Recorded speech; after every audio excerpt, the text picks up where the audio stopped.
있습니다. 하나님은 우리를 향한 놀라운 사랑을 갖고 계십니다. 하나님은 오늘도 그분의 계획대로 우리의 삶을 인도하실 줄 믿습니다. 아멘. 찬송가 325장 예수가 함께 계시니 다 같이 찬송하시겠습니다.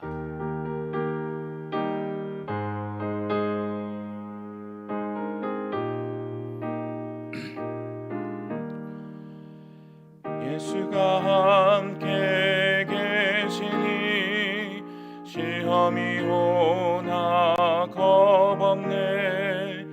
기쁨의 근원 되시는 예수를 위해 삽시다. 날마다 주를 섬기며 언제나 주를 기리고 그 사랑 안에 살면서 딴 길로 가지 맙시다. 이 세상 사는 동안에 주 이름 전파하면서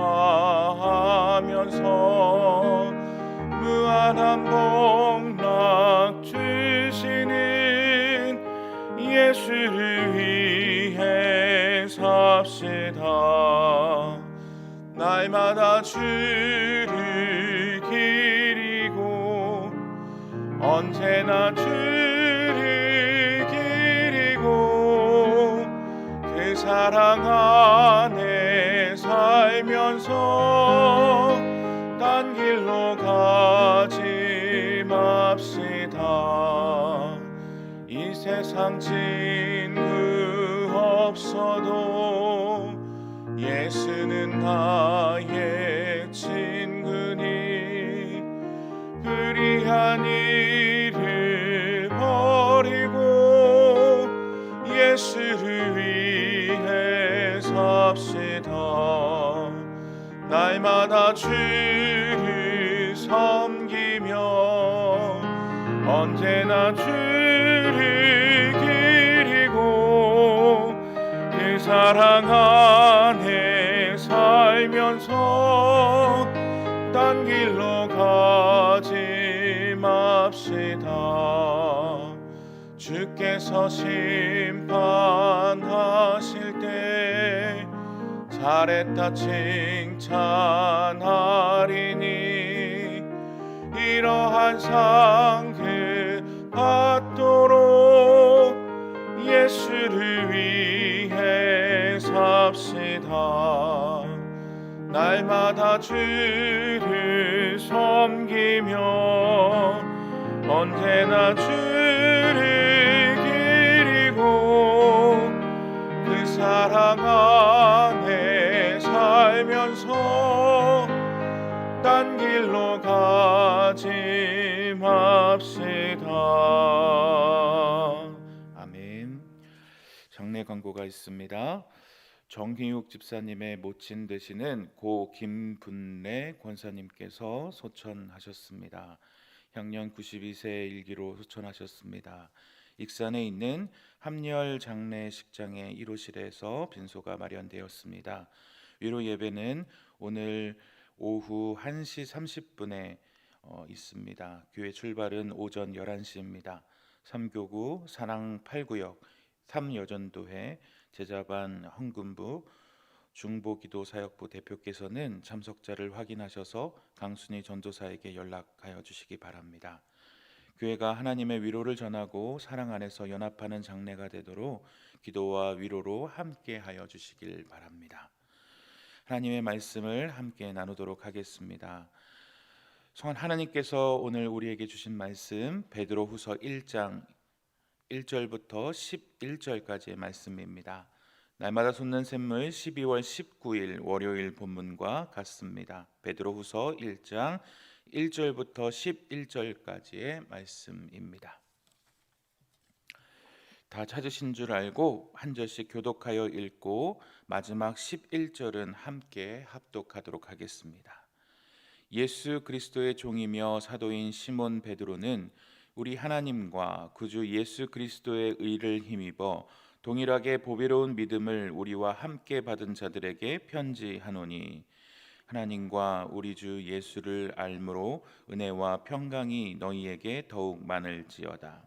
그의 신기한 능력으로 생명과 경건에 속한 모든 것을 우리에게 주셨으니 이는 자기의 영광과 덕으로서 우리를 부르신 이를 알므로 말미암음이라. 이로써 그 보배롭고 지극히 큰 약속을 우리에게 주사 이 약속으로 말미암아 너희가 정욕 때문에 세상에서 썩어질 것을 비하여 신성한 성품에 참여하는 자가 되게 하려 하셨느니라. 그러므로 너희가 더욱 힘써 너희 믿음의 덕을 덕의 지식을 지식의 절제를 절제의 인내를 인내의 경건을 경건의 형제 우애를 형제 우애의 사랑을 더하라. 이런 것에 너희에게 있어 흡족한즉 너희로 우리 주 예수 그리스도를 알기에 게으르지 않고 열매 없는 자가 되지 않게 하려니와. 이런 것이 없는 자는 맹인이라 멀리 보지 못하고 그의 옛 죄가 깨끗하게 된 것을 잊었느니라. 그러므로 형제들아 더욱 힘써 너희 부르심과 택하심을 굳게 하라. 너희가 이것을 행한즉 언제든지 실족하지 아니하. 합치겠습니다. 이같이 하면 우리 주 곧 구주 예수 그리스도의 영원한 나라에 들어감을 넉넉히 너희에게 주시리라. 아멘. 오늘 하루도 말씀과 기도로 새벽을 여실 때에 예비하신 놀라운 은혜가 넘치시기를 축복합니다. 이 새벽 예수 알기를 힘써 영적 성장을 이루라라는 제목으로 함께 하나님의 말씀을 나누겠습니다. 오늘부터 우리는 베드로 후서 말씀을 배우게 됩니다. 우리가 이 베드로 후서 말씀을 읽으면서 염두에 두어야 할 것은 이 베드로 후서 서신서라는 것을 잊으면 안 됩니다. 서신서라는 것은 무엇입니까? 편지라는 것이죠. 이 편지라는 것은 특별한 목적을 가지고 누가 누구에게 보낸 것이라는 것입니다. 예를 들자면 여러분께서 카톡을 보내시거나 문자를 보낼 때 분명한 목적을 가지고 보내실 것입니다. 누구야 뭐 좀 가지고 오렴 이렇게 문자를 보내시지 않습니까? 마찬가지로 베드로라는 노년의 사도가 특별한 목적을 가지고 누구에게 보낸 편지라는 것이죠. 누구에게 보냈을까요? 보낸 사람은 베드로라고 이름이 써져 있기 때문에 누구나 짐작할 수 있겠지만 받는 사람은 아마도 전서에 왔던 사람들, 전서에서 수신했던 사람들이라고 알고 있었던 사람들과 똑같은 사람들이라고 성경학자들은 말합니다. 그래서 전서의 수신자들과 똑같은 소아시아에 살고 있는 성도들이라고 분석하고 있습니다. 하지만 시간적 기간은 좀 더 지났을 것이라고 분석하고 있는데 아마도 베드로 사도가 노년에 죽음을 앞두고 긴급한 목적을 가지고 썼을 것이라고 분석하고 있습니다. 오늘 함께 읽지는 않았지만 14절 말씀을 보시면 굉장히 긴급한 목적을 가지고 베드로가 편지를 썼을 것이라고 짐작하게 됩니다. 이는 우리 주 예수 그리스도께서 내게 지시하신 것 같이 나도 나의 장막을 벗어날 것이 임박한 줄을 알미라라고 말합니다. 그러니까 내가 이 세상의 장막집을 벗어날 날이 얼마 안 남았다. 그러니까 내가 이 세상을 벗어나기 전에 긴급하게 너희들에게 편지를 써서 보내야 할 만큼 시급한 일이었다라는 거예요. 그러니까 이 노년의 사도가 애타는 마음으로 편지를 써서 보내야 할 만큼 긴급한 일이 발생했고 이것을 사람 편에 빨리 보내야 할 만큼 긴급한 소식을 보내야 했다라는 것이죠. 그러한 일이 무엇이었을까요? 첫 번째 편지 베드로 전서의 이야기의 긴급성은 무엇이었습니까? 외부의 핍박, 외부의 어려움이었다면 베드로 후서의 긴급한 문제들은 무엇이었냐면 내부의 문제성이었습니다. 특히 이 교회 안에 있는 이단들, 잘못된 교사들, 잘못된 가르침들로 인해서 그들의 신앙이 흔들리고 있었다라는 것입니다. 그래서 너희 안에 잘못된 신앙들을 바로 잡아주고 반석과 같이, 자기의 이름과 같은 반석과 같이 바른 교리 안에 너희들의 믿음이 서서 다시금 너희들의 신앙을 바로 잡아줄 필요성을 가지고 너희들의 잘못된 오류 가운데 흔들리지 아니하도록, 가짜 믿음 가운데 흔들리지 아니하도록 너희들의 신앙을 바로 잡아줄 목적을 가지고 이 편지를 써야 했다라는 분명한 목적이 있었다라는 것이죠. 베드로후서 1장 4절 말씀을 제가 세번역 성경으로 한번 읽어드리겠습니다. 그는 이 영광과 덕으로 귀중하고 아주 위대한 약속들을 우리에게 주셨습니다. 그것은 이 약속들로 말미암아 여러분이 세상에서 정욕 때문에 부패하는 사람이 되는 것이 아니라 하나님의 성품에 참여하는 사람이 되게 하시려는 것입니다. 여러분이 갖고 계시는 개역개정 성경에서는 보배롭고 지극히 큰 약속, 제가 읽은 세번역 성경에서는 귀중하고 아주 위대한 약속이라고 얘기하는 것입니다. 그것은 무엇일까요? 하나님의 성품에 참여하는 것을 말합니다. 이것은 무엇을 말하냐면 하나님과 교제함을 통하여 하나님을 닮아가는 것을 말합니다. 이것을 성화라고 부릅니다. 성화, 거룩해져 간다는 것입니다. 이것을 거룩해져 간다라는 것이 참으로 맞는 표현인 것이 이 헬라어의 표현 중에서는 계속적 용법이라는 것이 있어요. 그러니까 거룩해졌다가 아니라 계속적으로 거룩해져 가는 상태를 유지해져 가는 거예요. 그러니까 어느 순간에만 나는 거룩해졌어, 거룩한 행동을 했어가 아니라 계속적으로 거룩해지려고 발버둥치고 말씀도 읽고 기도도 읽고 하나님이 기뻐하시는 일들을 계속해 나가는 것이 이 계속적인 용법인데, 부패하는 사람이 되어져 가는 것이 아니라 하나님의 성품에 닮아져 가는 모습을, 거룩해져 가려고 발버둥치는 모습을 해 나가는 것, 그것이 이 거룩한 하나님의 성품에 참여하는 모습이라는 것이죠. 그래서 이 하나님의 성품에 참여하는 사람이 되기 위해서 우리는 무엇을 해 나가야 할까요? 이것이 5절부터 8절까지 나와 있습니다. 눈으로 한번 따라와 보시겠어요? 그러므로 너희가 더욱 힘써 너희 믿음의 덕을, 덕의 지식을, 지식의 절제를, 절제의 인내를, 인내의 경건을, 경건의 형제 우애를, 형제 우애의 사랑을 더하라. 이런 것에 너희에게 있어 흡족한즉 너희로 우리 주 예수 그리스도를 알기에 게으르지 않고 열매 없는 자가 되지 않게 하려니와. 믿음이 있다면 그 믿음으로 덕이 되는 행동을 하라는 겁니다. 그리고 그 덕이 되는 행동을 하는 사람은 어떻게 하라는 것입니까? 하나님을 더 알아가라는 거예요. 그리고 그 덕이 되는 것에서 하나님을 더 알아가는 사람을 어떻게 하라는 거죠? 절제하라는 것입니다. 다른 사람을 그것으로 판단하지 않고 스스로를 절제하고 인내하라는 것입니다. 그것을 바탕으로 어떻게 하라는 거죠? 경건 생활에 더 힘쓰라는 거예요. 그것으로 남을 판단하거나 정죄하지 말고 형제를 더 사랑하고 아껴주라는 것입니다.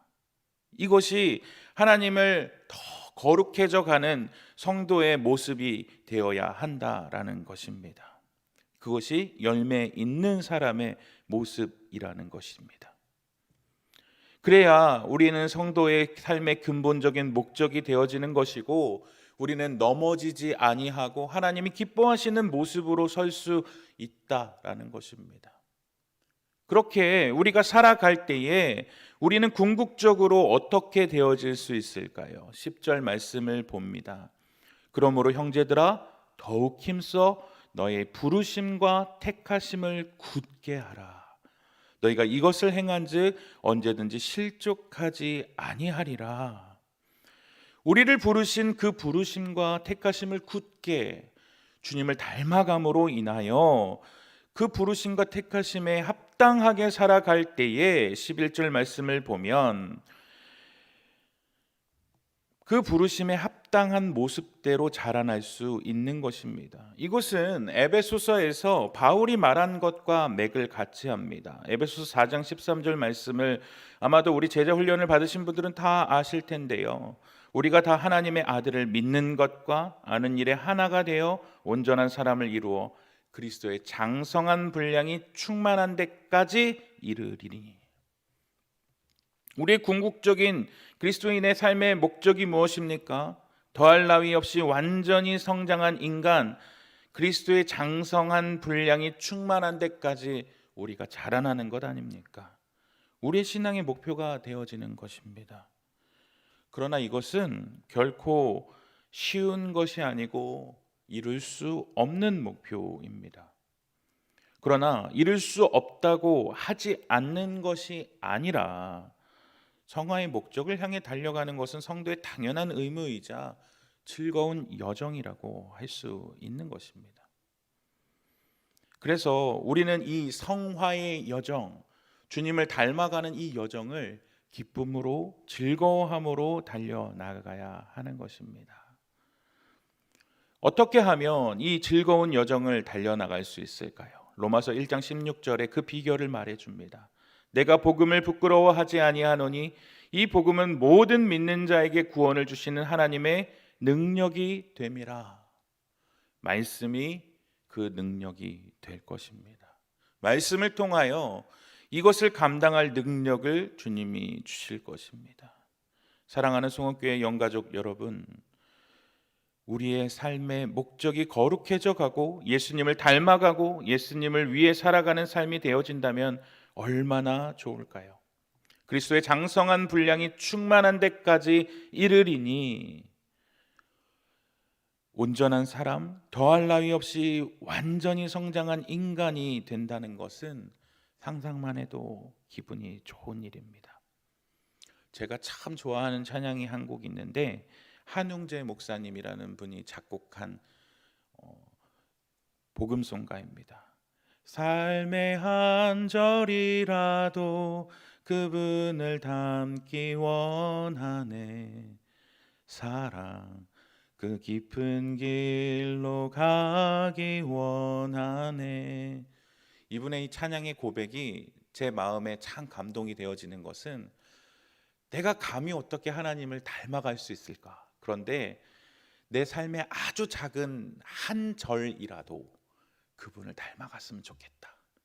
저 높은 산이 되기보단 아주 나지막한 동산이 되더라도 나의 삶의 아주 작은 부분이라도 주님을 닮아가는 그 성화의 모습이 있었으면 좋겠다라는 이 고백이 저의 삶에 참 많은 감동이 있었어요.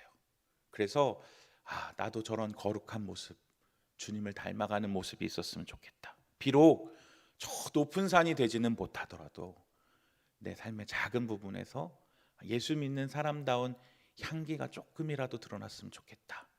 이런 고백이 있었습니다.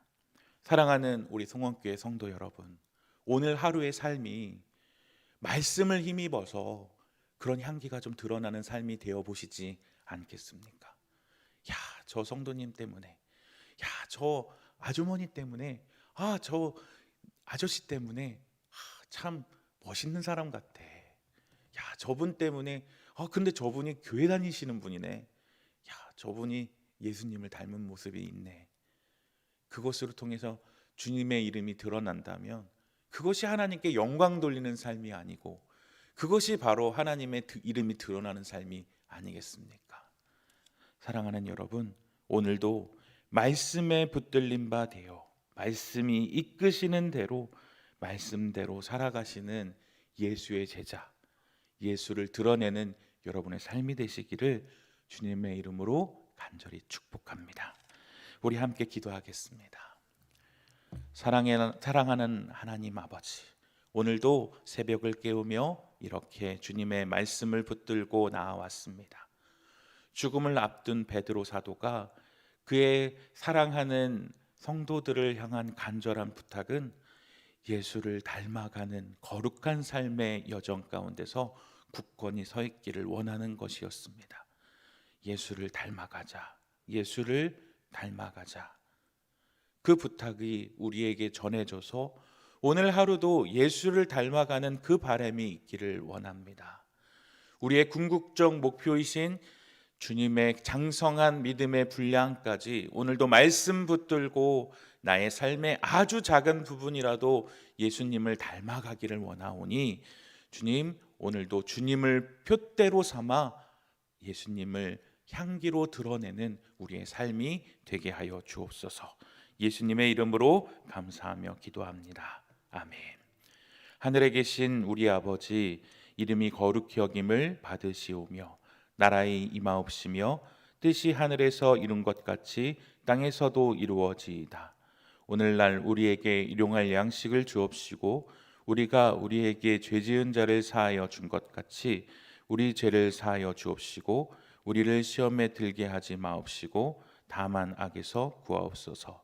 대개의 나라와 권세와 영광이 아버지께 영원히 있사옵나이다. 아멘.